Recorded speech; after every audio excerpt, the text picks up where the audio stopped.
નમસ્કાર મિત્રો, આપણે લાસ્ટમાં વાત કરેલ હેલો સંયોજનોની બનાવટ. તો ઘણી બધી આપણે હેલો સંયોજનો કઈ રીતે બનાવી શકાય તો ઘણી બધી પ્રક્રિયાઓ છે.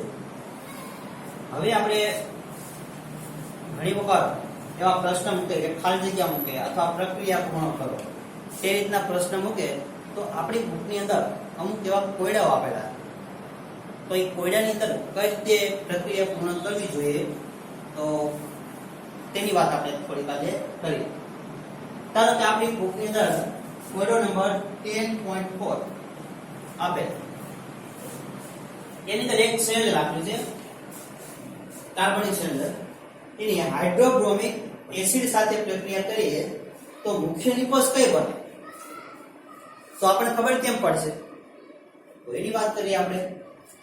ખાસ કરીને માર્કોવ-નિકો અને પ્રતિ માર્કોવ નિયમ ને આધીન અહીં પ્રક્રિયા આપણે પૂર્ણ કરવાની. તો ધારો કે અહીં હાઇડ્રોબ્રોમિક એસિડ સાથે પ્રક્રિયા કરાવો તો બ્રોમિન ક્યાં જોડાશે? તો કે બંધ તૂટશે તો યોક્સિલ પ્રક્રિયા થશે. પણ બ્રોમિન આ ફર્સ્ટ નંબરના કાર્બન સાથે જોડાશે કે સેકન્ડ નંબર? તો આપણે માર્કોવ-નિકોનો નિયમ ખબર હોવી જોઈએ. માર્કોવ-નિકોનો નિયમ એવો થશે કે જ્યારે પ્રક્રિયા હાઇડ્રોબ્રોમિક એસિડમાં વિદ્યુત ઋણ ઘટક કાર્બન કાર્બન દ્વિબંધમાં કાર્બન સાથે જોડાયેલા હાઇડ્રોજન, હું જોવાનું કાર્બન સાથે જોડાયેલા હાઇડ્રોજન, જે હાઇડ્રોજન ન્યૂનતમ હાઇડ્રોજન હોય એટલે કે લઘુત્તમ હાઇડ્રોજન હોય ત્યાં જોડાય વિદ્યુત ઋણ ઘટક બ્રોમિન. એટલે અહીં એક હાઇડ્રોજન, અહીં બે હાઇડ્રોજન, તો લઘુત્તમ હાઇડ્રોજન એટલે એક હાઇડ્રોજન. વધુ હાઇડ્રોજન હોય ત્યાં હાઇડ્રોજન જોડાશે. એટલે આપણે અહીં બંધ તૂટશે તો નિપજ કઈ બનશે તો તેની વાત આપણે કરીએ. તો અહીં સૌથી પહેલા બેન્ઝીન સાથે કાર્બન, એની સાથે એક હાઇડ્રોજન હતો, એક બ્રોમિન જોડાશે એટલે હાઇડ્રોજન, અહીં બ્રોમિન બંધ તૂટશે, એની સાથે કાર્બન, એની સાથે બે હાઇડ્રોજન હતા અને એક હાઇડ્રોજન આ જોડાશે એટલે અહીં કેટલા થશે? 3 હાઇડ્રોજન. તો મિત્રો, માર્કોવ-નિકોના નિયમ મુજબ તમારે 2 નંબરના કાર્બન સાથે બ્રોમિન જોડાશે. જો તમે 1 નંબર સાથે જોડશો તો તે નિપજ આપણી મુખ્ય નિપજ ગણાશે નહીં. એવી જ આપણે બીજું સંયોજન આપેલું સેકન્ડ નંબર, તે પણ તમે જોશો તો આલ્કીન. આલ્કીનની પ્રક્રિયા અહીં હાઇડ્રોક્લોરિક એસિડ સાથે પ્રક્રિયા કરાવીએ તો ઉપરની જેમ જ સેમ ક્યાં જોડાશે? વિદ્યુત ઋણ ઘટક. તો માર્કોવ-નિકોના નિયમ મુજબ અહીં જોઈએ આપણે હાઇડ્રોજન ધન યુઝ કરે, ક્લોરીન ઋણ યુઝ કરે, તો વિદ્યુત ઋણ ઘટક અહીં કાર્બન કાર્બન દ્વિબંધની બંને બાજુ હાઇડ્રોજન જોવાના. ધારો કે અહીં એક હાઇડ્રોજન, અહીં બે હાઇડ્રોજન, તો લઘુત્તમ હાઇડ્રોજન હોય ત્યાં ક્લોરીન જોડાશે અને હાઇડ્રોજન વધુ હાઇડ્રોજન હોય ત્યાં જોડાશે. તો મુખ્ય નિપજ આપણી કઈ થશે? અહીંથી પ્રકૃતતા જઈએ મિથાઇલ, મિથિલિન સમૂહ. આ કાર્બન હાઇડ્રોજન અહીં બંધ તૂટી ગયેલો સિંગલ બોન્ડ, અહીં કાર્બન, એની સાથે બે હાઇડ્રોજન હતા અને એક હાઇડ્રોજન જોડાશે એટલે ટોટલ 3 હાઇડ્રોજન. અને આ કાર્બન સાથે એટલે કે બીજા નંબરના કાર્બન સાથે ક્લોરીન જોડાશે. એટલે તમારી મુખ્ય નિપજ કઈ થશે? 2 chloro butane 4 carbon, 1 2 3 4, 2 chloro butane. એવી જ રીતે તમે ત્રીજી પ્રક્રિયા આપેલી, ત્રીજી પ્રક્રિયાની અંદર જોઈએ તેમાં પણ આલ્કીન આપેલું, હાઇડ્રોબ્રોમિક એસિડ ઉપર રહે તે જ પ્રકારની પ્રક્રિયા. પણ અહીં પ્રક્રિયકની હાજરીમાં એટલે કે પેરોક્સાઇડ ઉદ્દીપકની હાજરીમાં પ્રક્રિયા થશે. પેરોક્સાઇડ ઉદ્દીપકનો ઉપયોગ આપણે કરતા યાદ હોય તો 11મા ધોરણની અંદર પ્રક્રિયા આવતી. તો માર્કોવ-નિકોની જે નિપજ આપે તેનાથી પ્રતિ એટલે કે પ્રતિ માર્કોવ-નિકોનો ઉપયોગ થશે. તો અહીં આપણે નિપજ કઈ બનશે તો એ આપણે જોઈએ કે આની અંદર હાઇડ્રોજન પ્લસ અને બ્રોમિન માઈનસ, તો વિદ્યુત ઋણ ઘટક પણ થયું બ્રોમિન. તો અહીં માર્કોવ-નિકો નહીં પરંતુ વિરુદ્ધ નિપજ બનશે. એટલે કે વિદ્યુત ઋણ ઘટક હોય તે લઘુત્તમ હાઇડ્રોજન સાથે નહીં પણ વધુ હાઇડ્રોજન હોય તેની સાથે જોડાશે. એટલે બ્રોમિન ફર્સ્ટ નંબરના કાર્બન સાથે જોડાશે અને સેકન્ડ નંબરના સાથે જોડાશે હાઇડ્રોજન. એટલે તમારી નિપજ કઈ બનશે તો બતાવું. બેન્ઝીન એની સાથે મિથિલિન સમૂહ, કાર્બન હાઇડ્રોજન એક હાઇડ્રોજન હતો, એક હાઇડ્રોજન બીજો આવશે એટલે કાર્બન સાથે ફરીથી કેટલા હાઇડ્રોજન? બે હાઇડ્રોજન બંધ તૂટશે એટલે સિંગલ બંધ. કાર્બન સાથે બે હાઇડ્રોજન અને એક બ્રોમિન, બે હાઇડ્રોજન અને એક બ્રોમિન એટલે 1 નંબરના કાર્બન સાથે બ્રોમિન જોડાશે. અહીં તમે 1 નંબરના કાર્બન સાથે બ્રોમિન જોડાશે. અહીં પણ તમે જોઈ શકો બેમાં આમાં પણ હાઇડ્રોબ્રોમિક એસિડ હતું પણ અહીં 2 નંબરના કાર્બન સાથે જોડાયા. પણ મિત્રો યાદ રાખવાનું, જો પેરોક્સાઇડ ઉદ્દીપકની હાજરીમાં કરો તો 1 નંબરના એટલે કે વધુ હાઇડ્રોજન હોય તેની સાથે વિદ્યુત ઋણ ઘટક જોડાશે. પરંતુ ઉદ્દીપક તરીકે એટલે કે કોઈ પણ પ્રક્રિયકની હાજરીમાં ન હોય ત્યારે તમારે માર્કો નિકો પ્રમાણે લઘુત્તમ હાઇડ્રોજન હોય ત્યાં તમારે વિદ્યુત ઋણ ઘટક જોડવાનો. તો આ રીતે તમારે માર્કો નિકો અને પ્રતિ માર્કો નિકોનો ઉપયોગ કરીને હવે તમને લખાણ સંબંધિત પ્રશ્નો થોડાક આપેલા એની વાત કરીએ.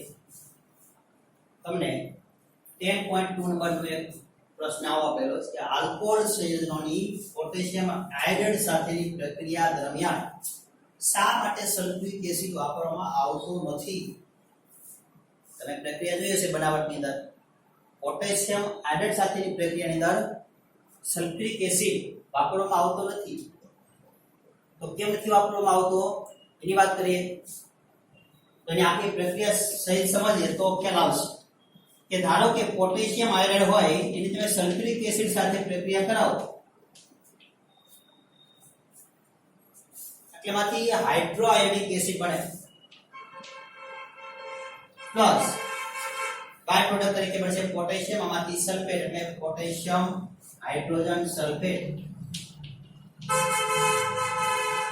અહીં આપણે 2 મોલ આયોડિન પ્રક્રિયા સંતુલિત કરવા માટે તો અહીં પણ આપણે 2 મોલ મૂકીએ એટલે 2 મોલ પોટેશિયમ આયોડાઇડ 2 પોટેશિયમ એટલે અહીં બનશે K2.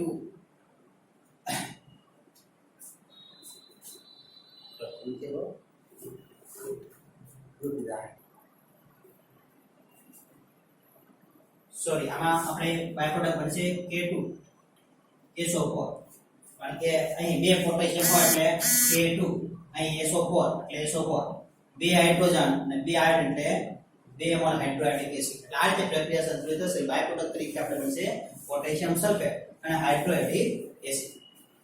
હવે ધારો કે હાઇડ્રોઆયોનિક એસિડ હોય કે ફરીથી વધુ માત્રામાં સલ્ફ્યુરિક એસિડ સાથે પ્રક્રિયા કરે એટલે એમાંથી આયોડિન મુક્ત કરે એટલે કે આયોડિન બનાવે I2 પ્લસ બીજી પ્રોડક્ટ કઈ બનાવશે તો કે આમાંથી આયોડિન, બીજું આમાંથી SO4 માંથી સલ્ફર ડાયોક્સાઇડ મુક્ત કરશે પ્લસ પાણી વાળું બનાવશે. તો પ્રક્રિયા સંતુલિત કરીએ એટલે ત્યાં 2 હાઇડ્રોજન, અહીં 2 હાઇડ્રોજન અને 2 હાઇડ્રોજન એટલે 4 હાઇડ્રોજન થાય આપણે 2 મૂકીએ એટલે 2 ઓક્સિજન 4 ઓક્સિજન થઈ જાય, આયોડિન 2 અને સલ્ફર ડાયોક્સાઇડ. તો હવે આપણે જોઈએ કે હાઇડ્રોઆયોનિક એસિડ હોય જ્યારે સલ્ફ્યુરિક એસિડ સાથે પ્રક્રિયા કરે ત્યારે ઓક્સિડેશન કરતા તરીકે વર્તે કે રિડક્શન કરતા? આપણે ખ્યાલ છે કે આયોડિન નો ઓક્સિડેશન આંક -1 હોય અને I2 નો ઓક્સિડેશન આંક 0. તો -1 માંથી 0 તો વધારો થયો. વધારો થાય એને આપણે શું કહીએ?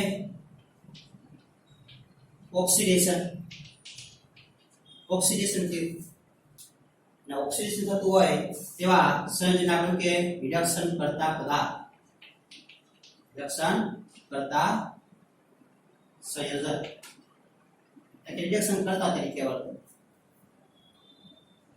માટે અહીં હાઇડ્રોઆયોનિક એસિડ સલ્ફ્યુરિક એસિડ સાથે પ્રક્રિયા થાય ત્યારે હાઇડ્રોઆયોનિક એસિડનું ઓક્સિડેશન થાય એટલે કે રિડક્શન કરતા તરીકે વર્તે. એટલે સામેના જે પદાર્થ હોય એનું એ ઓક્સિડેશન કરતા તરીકે વર્તે. માટે આપણે આલ્કોહોલ સંયોજનની જ્યારે પોટેશિયમ હાઇડ્રેટ સાથે પ્રક્રિયા દરમિયાન આપણે સલ્ફ્યુરિક એસિડ વાપરવામાં આવતો નથી, કારણ કે તે ઓક્સિડેશન તરીકે એટલે કે ઓક્સિડેશન થાય એટલે રિડક્શન કરતા તરીકે વર્તે.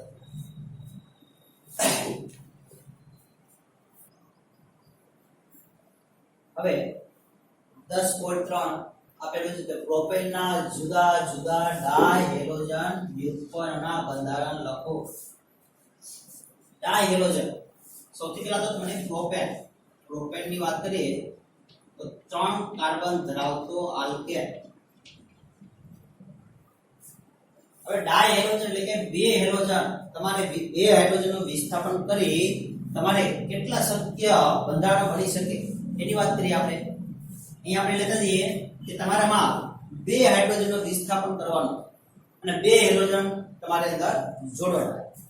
સૌથી પહેલા આપણે ધારો કે આપણે લઈએ કે કાર્બન નંબર 1 2 3. પહેલા નંબરના કાર્બનના બંને હાઇડ્રોજનનું આપણે વિસ્થાપન કરી નાખીએ તો કેવા પ્રકારનું સંયોજન મળશે એની વાત કરીએ કે અહીં બે હેલોજન જોડી દઈએ એટલે કે બે હાઇડ્રોજનનું વિસ્થાપન કરી નાખીએ એટલે આ પ્રકારનું સંયોજન મળશે. એને તમે શું કહેશો 1 2 3 1 2 ડાઈ યેલો પ્રોપેન. કોઈ પણ હેલોજન તમે જોડી શકો, બ્રોમિન ક્લોરીન, એટલે આ શક્ય બનશે. બીજા નંબરનું બનાવીએ શક્ય બનતું હોય એવું. હવે આપણે આ જે 1 નંબરના કાર્બન ઉપર બે હેલોજન જોડ્યા છે, 2 નંબરના કાર્બન ઉપર જોડીએ 1 2 3. અહીં બે આપણે જોડીએ.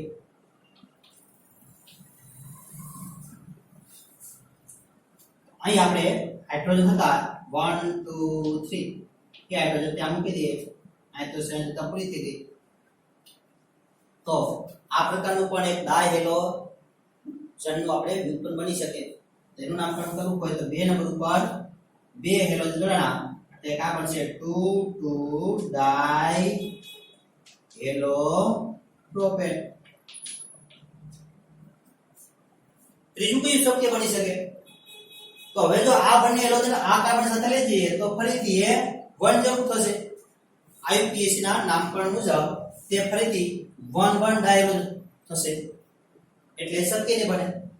તો હવે આપણે બે 5 સાથેના કાર્બન ઉપર હેલોજન મૂકીને વિસ્થાપન કરીએ તો ત્રીજું બનાવીએ આપણે 1 2 3.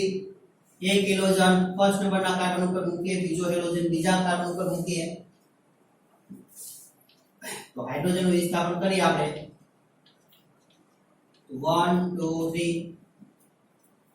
તો આ પ્રકારનું સંયોજન બન્યું 1 2 ડાઈ યેલો પ્રોપેન. હવે કઈ શક્ય બને તો કે આ હેલોજન હોય અહીંયા 3 નંબરના કાર્બન ઉપર મૂકી દઈએ 1 2 3. એક 1 ઉપર હેલોજન રાખીએ, એક 3 નંબર ઉપર રાખીએ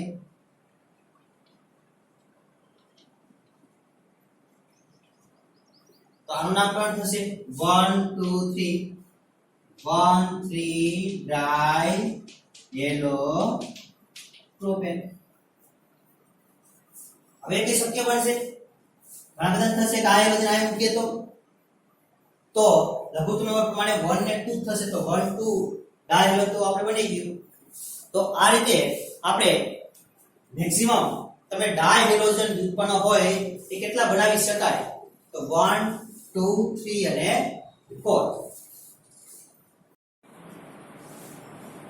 હવે આગળનો કોયડાની વાત કરીએ 10.4 લખાણ સંબંધિત પ્રશ્નની અંદર તમારે લખ્યું છે કાર્બન 5 અને હાઇડ્રોજન 12 હોય તેવું આણ્વિક સૂત્ર ધરાવતું હોય તેવા સમઘટક અને એમાં પણ કયું આલ્કેન સંયોજન. એટલે એ તો આપણને ખ્યાલ આવી ગયો કે 5 કાર્બન ધરાવતો આલ્કેન લેવાનો. પૈકી જે સંયોજનો પ્રકાશ રાસાયણિક ક્લોરિનેશન પ્રક્રિયા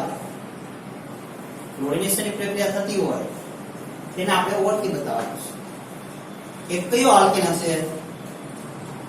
તો ધારો કે આપણે માંગ્યું કે પહેલું માત્ર એક જ મોનોક્લોરાઇડ એટલે કે 5 કાર્બન ધરાવતો આણ્વિક સૂત્ર ધરાવતો હોય એવો આલ્કેન હોય એ તમારે ગોતવાનું છે કે જેની અંદર મોનોક્લોરાઇડ એટલે એક જ હાઇડ્રોજનનું વિસ્થાપન થતું હોય ને એક જ નિપજ બનતી હોય, માત્ર એક જ મોનોક્લોરાઇડની નિપજ બનતી હોય એવો આલ્કેન કયો હશે?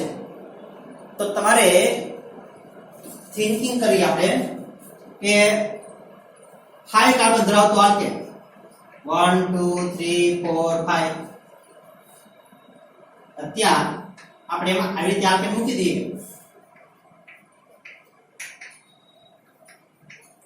નોર્મલ પેન્ટેન થશે આ.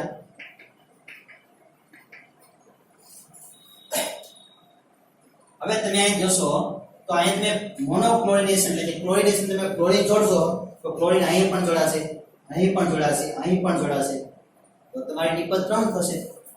તો આ પ્રકારનો આલ્કેન રહ્યો એ માત્ર એક જ નિપજ નહીં બનાવે પણ 3 નિપજ બનાવશે.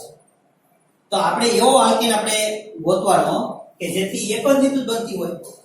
તો 5 કાર્બન ધરાવતો એવો કયો આલ્કેન કે જે તમારી એક જ નિપજ એટલે કે મોનોક્લોરિનેશન બતાવતું હોય, તો તમારે 5 કાર્બન ધરાવતો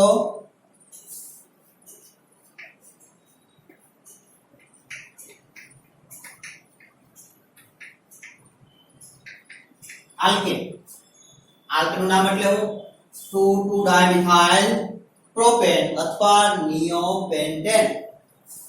તો કાર્બન નંબર 1 2 3 આનું નામ પણ થશે 2,2-dimethyl પ્રોપેન અથવા ને કહેવાય નિયોપેન્ટેન.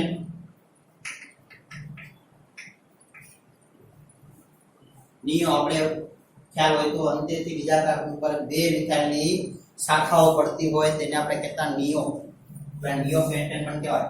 હવે તમે આની અંદર ક્લોરિનેશન કરો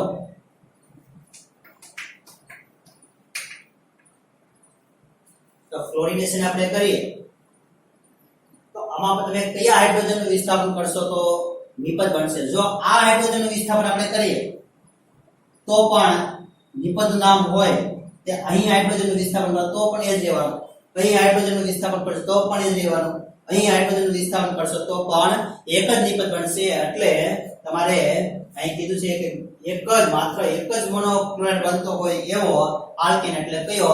તો તમારે ઓળખી બતાવવાનો એટલે તમારે થશે કયો? નિયોપેન્ટેન. એટલે આમાં જે મોનોક્લોરિનેશન કરશો તો એક જ નિપજ બનશે. એ નિપજ એટલે અહીં ક્લોરીન જોડશું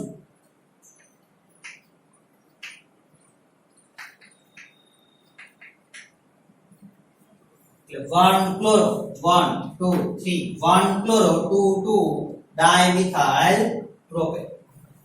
તો આ નિપજ તમે અહીં હાઇડ્રોજનનું વિસ્થાપન કરશો તો પણ નિપજનું નામ એ જ રહેશે, તમે આ હાઇડ્રોજનનું વિસ્થાપન કરશો તો પણ એ રહેશે, અહીં હાઇડ્રોજનનું વિસ્થાપન કરશો તો પણ એક જ નિપજ એટલે માત્ર એક જ નિપજ બનતી હોય તો તમારે આલ્કેન કયો 5 કાર્બન ધરાવતો એ કયો હશે? નિયોપેન્ટેન. તો તમારે અંદર જે આન્સર લખવાનો છે ઓળખી બતાવો તો એ તમારો આન્સર કયો થશે? નિયોપેન્ટેન અથવા લખશો 2,2-dimethyl પ્રોપેન.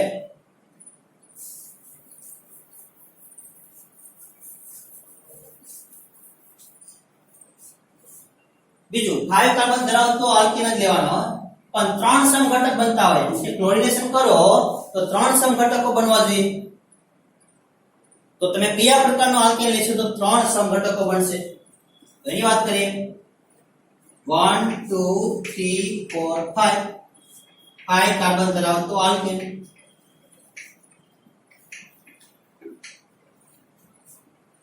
સમઘટકો આણ્વીય સૂત્ર સમાન હોય પરંતુ બંધારણ જુદા જુદા હોય એને આપણે શું કહીએ? સમઘટકો અથવા સમઘટકતા. તો અહીં જો તમે કે પહેલા નંબરના કાર્બન અહીંથી આપણે નંબર આપી દઈએ 1 2 3 4 5. હવે આપણે એનું ક્લોરિનેશન કરીએ. ધારો કે પહેલા નંબર સાથે જોડાઈ શકે, બીજા નંબર સાથે જોડાઈ શકે અને ત્રીજા નંબર સાથે જોડાય તો એક એક મૂકતા જઈએ. આ સૌથી પહેલો આ તમારે નોર્મલ પેન્ટેન આલ્કેનનું નામ. ધારો કે પહેલા સાથે જોડીએ તો નિપજ અહીં બનશે 1 2 3 4 5.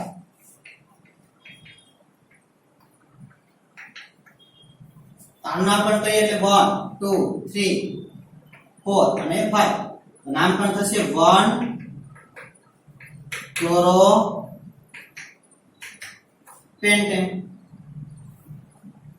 હજી આપણે એમ કહીએ કે બીજા નંબરના કાર્બનનું આપણે કાર્બન સાથે જોડેલા હાઇડ્રોજનનું વિસ્થાપન કરો તો નિપજ આવી પડશે 1 2 3 4 5. બીજા નંબર સાથે આપણે ક્લોરિનેશન કરીને ક્લોરીન હાઇડ્રોજનનું વિસ્થાપન કરીને ક્લોરીન જોડીએ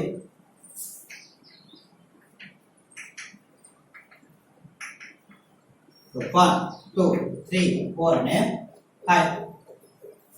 નિપજ કઈ બનશે 2 ક્લોરો પેન્ટેન પ્લસ હજી એક આદિ નિપજ બનશે કઈ તો કે 3 નંબરના કાર્બન સાથે જોડેલા હાઇડ્રોજનનું વિસ્થાપન કરશો તો નિપજ 3 ક્લોરો પેન્ટેન મળશે.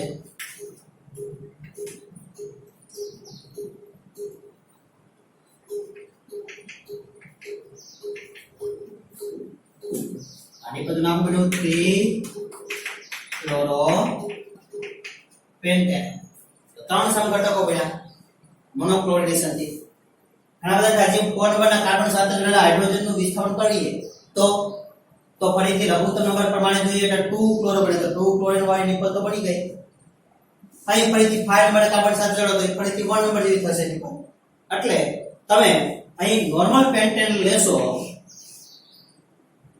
ત્યારે તમારે 3 સમઘટકો શક્ય બનશે. 3 સમઘટકીય મોનોક્લોરાઇડ સંયોજનો. એટલે તમારે આલ્કેનનું નામ વળથી બતાવવાનું તો આલ્કેનનું નામ થશે નોર્મલ પેન્ટેન. આની અંદર કયું હતું નિયોપેન્ટેન. અહીંયા કયું થશે નોર્મલ પેન્ટેન.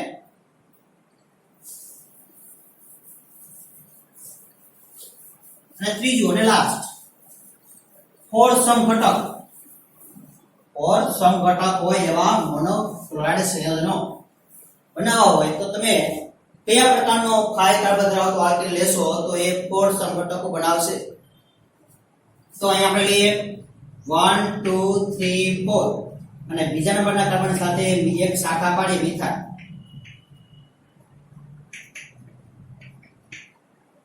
તો તમે જોશો તો નામ પણ થશે 1 2 3 4 2 મિથાઇલ બ્યુટેન. મિત્રો યાદ રાખજો કે આણ્વિક સૂત્ર સમાન રહેવું જોઈએ.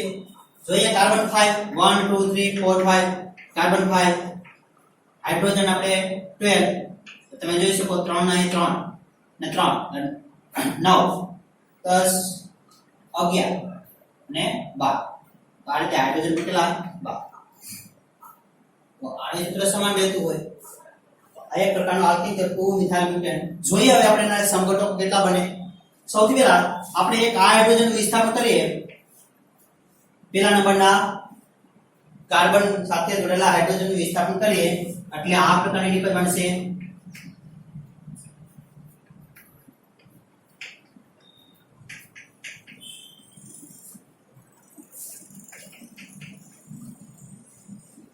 અને અહીંથી આપણે નામકરણ કરીએ 1 2 3 4 એટલે 1 નંબર સાથે જોડેલા 1 chloro 2 methyl 1 chloro 2 methyl 4 carbon ધરાવતો હાઇડ્રોકાર્બન એટલે બ્યુટેન. તો પેલી નિપજ બની. હવે કઈ શક્ય બનશે તો કે આ હાઇડ્રોજનનું વિસ્થાપન કરીએ બીજા નંબરના કાર્બન સાથે જોડેલા હાઇડ્રોજનનું વિસ્થાપન કરીએ. જો તમે આ હાઇડ્રોજનનું વિસ્થાપન કરશો તો આ નિપજ બનશે 1 ક્લોરો 2 મિથાઇલ બ્યુટેન. એટલે અહીં આપણે હાઇડ્રોજનનું વિસ્થાપન થશે નહીં. બીજા નંબરના કાર્બન સાથે જોડેલા હાઇડ્રોજનનું વિસ્થાપન કરીએ એટલે બીજી પ્રોડક્ટ આવી પડશે 1 2 3 4. અહીં મિથાઇલ તો રહેશે પણ મિથાઇલ સાથે જોડેલો હાઇડ્રોજન રહ્યો તેનું વિસ્થાપન કરીએ એટલે ક્લોરીન અહીં જોડાશે. તો આનું નામકરણ કરીએ 1 2 3 4 2 ક્લોરો અને 2 ઉપર મિથાઇલ 2 મિથાઇલ બ્યુટેન. એટલા બીજું સમઘટક શક્ય બન્યો. હવે ત્રીજા નંબરના કાર્બન સાથે જોડેલા હાઇડ્રોજનનું વિસ્થાપન કરો 1 2 3 4 અહીં મિથાઇલ તો હતો જ. અહીં આપણે ક્લોરિનેશનની પ્રોસેસ કરીએ આ પ્રકારનો સંઘટક શક્ય બનશે. આનું નામકરણ કરશો એટલે કે થશે 1 2 3 4 લઘુત્તમ અવાજ ક્લોરીન થી નિપજ બનશે 2 chloro 3 methyl butane 2 chloro 2 methyl હતું એ 2 ક્લોરો 3 મિથાઇલ બ્યુટેન. અને હવે 4 નંબરના કાર્બન સાથે જોડાયેલા હાઇડ્રોજનનું વિસ્થાપન કરશો 1 2 3 4 અહીં મિથાઇલ રાખવાનો. અહીં તમે 4 નંબરના કાર્બન સાથે ક્લોરીનેશન કરશો